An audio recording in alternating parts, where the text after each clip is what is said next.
Birinchi bo'lib shuni analizini ko'rdilarda, bu spina bifida dedilar. Spina bifida diagnozini o'rganib chiqishimga shu jiyanim sabab bo'lgan.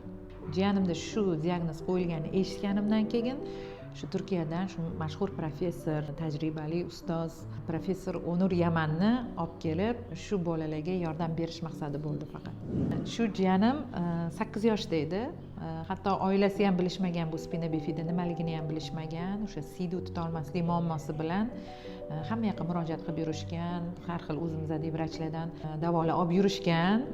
Lekin shu professor Muso bo'lsinlar, O'zbekistonga kelganlarida birinchi bo'lib shuni analizini ko'rdilarda, bu spina bifida dedilar. Hammamiz hayron qoldik. Spina bifida nima u? Nima diagnoz bu? Umrimizda eshitmaganmiz.